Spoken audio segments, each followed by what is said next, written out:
Okay. What is my favorite trick that you do? What is your favorite trick that I do? No, wait. Don't laugh at me. What is my favorite trick? Wait. What is your favorite? Which trick do I do that is your favorite? The looking glass change. Oh, that's right. I love that one. Okay.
Hello again to 5 people watching this video.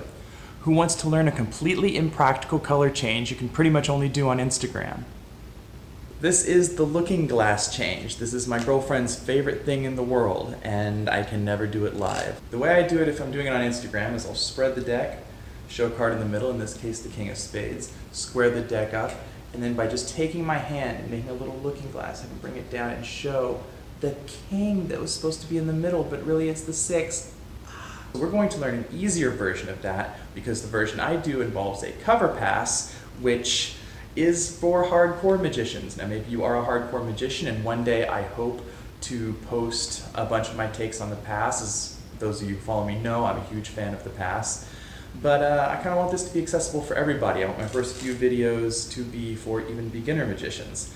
So we're going to learn an easier version, and it will look like this. Spectator takes a card. In this case, it is the King of Spades again. I did that on purpose. That card is forever lost into the middle of the deck. We're going to give it a few shuffles, even get a little cut here at the end. And we're going to take the top card. In this particular case, the top card is the 7 of Hearts. But if we make a little looking glass like that, bring it down, show that King of Spades.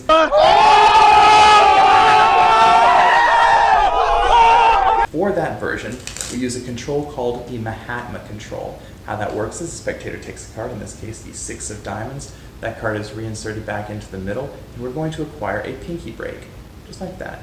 The pinky break, you want it to just be the kind of the itty-bitty flesh of your thumb in there, or your itty-bitty flesh of your pinky in there. And what's going to happen is you're going to reach over with your right hand, and you're going to pick up all the cards above that break. Now bear in mind, their card is right here. Your left hand is then going to bring the index finger under, which is going to lever over those cards.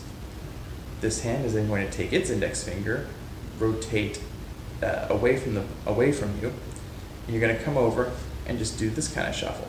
This is called an overhand shuffle, and the second version we do here is called a milk shuffle, where as I'm doing the overhand shuffle, I'm using my sneaky middle finger back here to peel that top card off, which, bear in mind, is now their card, to peel that off along with the rest of the cards and then shuffle off.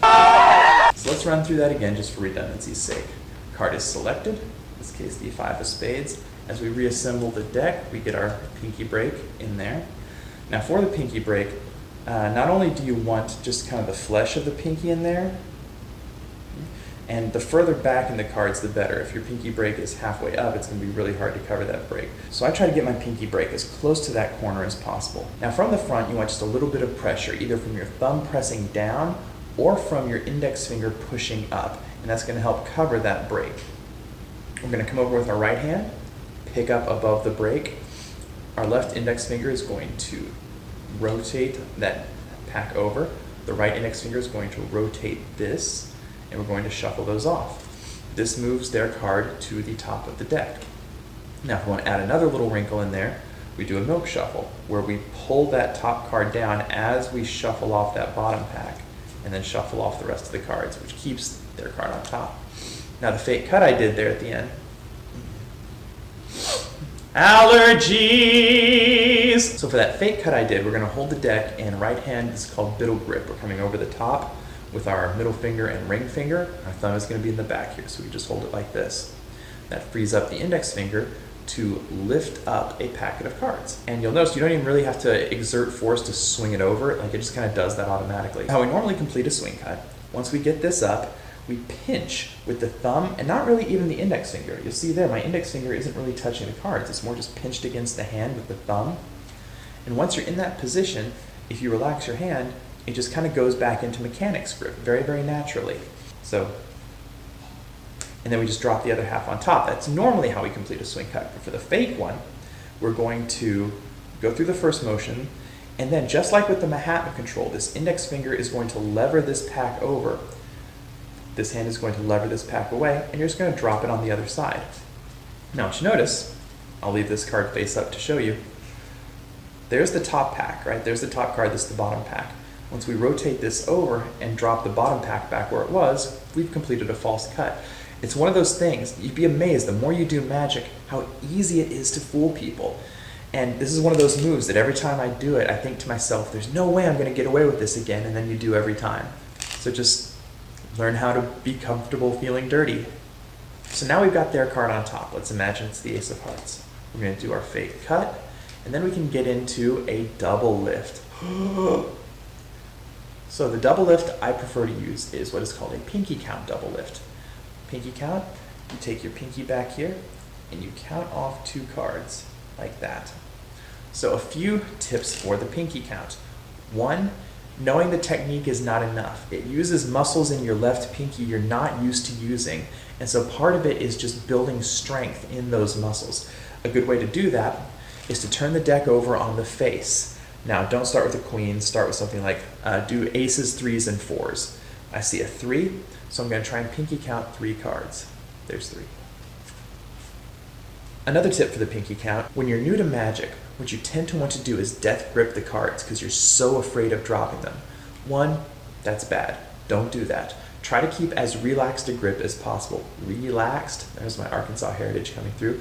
Try to keep as relaxed a grip as possible. And this helps because for the pinky count, you're going to want to get your ring finger and your middle finger out of the way, because if they're on top here, you're not going to be able to pinky count anything.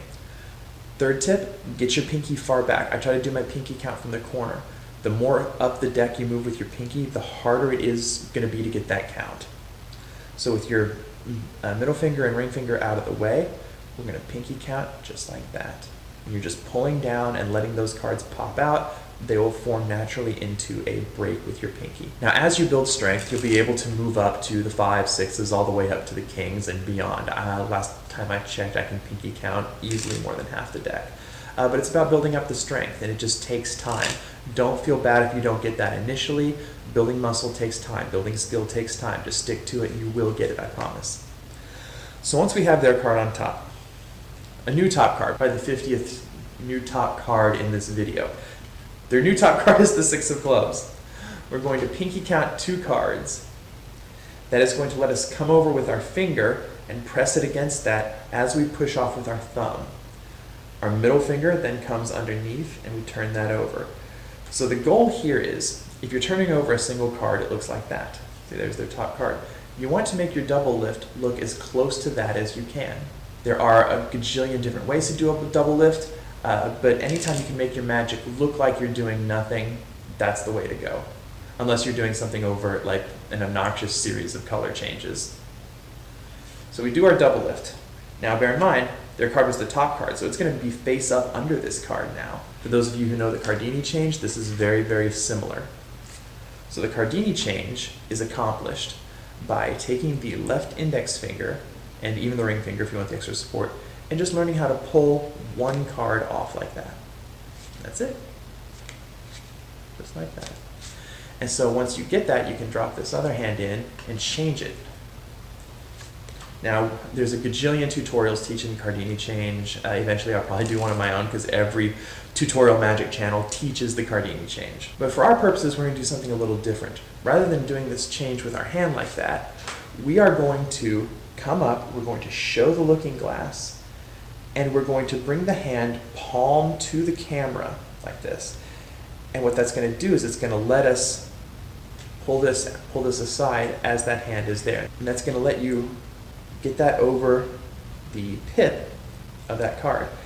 Now, the reassembly takes some timing because all you're doing is just taking that card and moving it back with your fingers. An easier way to do this is once you get the change, you can wrist kill.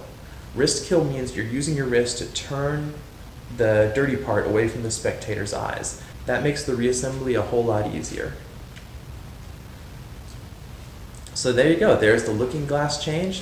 Something you can do to get those sweet, sweet Instagram and TikTok likes. Enjoy it. And I hope you enjoy all the moves you learned in this tutorial. The Mahatma control, the double lift, the pinky count, all that stuff. You'll be able to use them in other tricks. Anyway, thanks for swinging by this video, and huge thanks to my patrons. You guys, your support means the world to me. I can do charity gigs for free because of your support. I can do this full-time because of your support. I don't know how to thank you guys enough.